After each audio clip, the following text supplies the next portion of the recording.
Table స్పూన్ల వరకు అల్లం వెల్లుల్లి పేస్ట్ వేసుకోవాలి. ఇప్పుడు ఇంకోసారి బాగా ఫ్రై చేసుకొని 1/2 kg వరకు బోన్లెస్ చికెన్ని వేసుకొని ఫ్రై చేసుకోవాలి.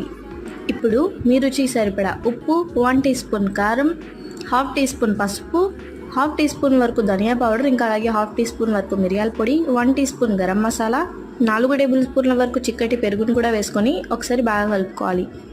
ఇప్పుడు ఒక గ్లాస్ వరకు వాటర్ని వేసుకొని ఇంకోసారి కూడా బాగా కలుపుకొని 5 విజిల్స్ వచ్చే వరకు ఆగాలి. స్టార్టింగ్లో అన్నీ నానబెట్టుకున్నాం కదా, ఇప్పుడు వాటిని అన్నిటినీ గ్రైండ్ చేసుకోవాలి. కుక్కర్లోంచి ఎయిర్ మొత్తం వెళ్ళాక కుక్కర్ మూతను తీసేసి సన్నగా తరుక్కున్న కొత్తిమీరని, పుదీనాని 3 టేబుల్ స్పూన్ల వరకు వేసుకోవాలి. ఇప్పుడు బాగా స్మాష్ చేసుకోవాలి. స్టవ్ ఆఫ్ చేసుకొని పక్కన పెట్టుకొని వీలైనంత సన్నగా స్మాష్ చేసుకోవాలి. ఇందాక మిక్సీ పట్టుకున్న మిక్చర్ని కూడా అందులో వేసుకొని బాగా కలుపుకోవాలి. ఇప్పుడు ఇంకో గ్లాస్ వాటర్ని వేసుకొని స్మాష్ చేస్తూనే ఉండాలి. ఫ్లేమ్ని మీడియం టు హైలోకి అడ్జస్ట్ చేసుకుంటూ ఒక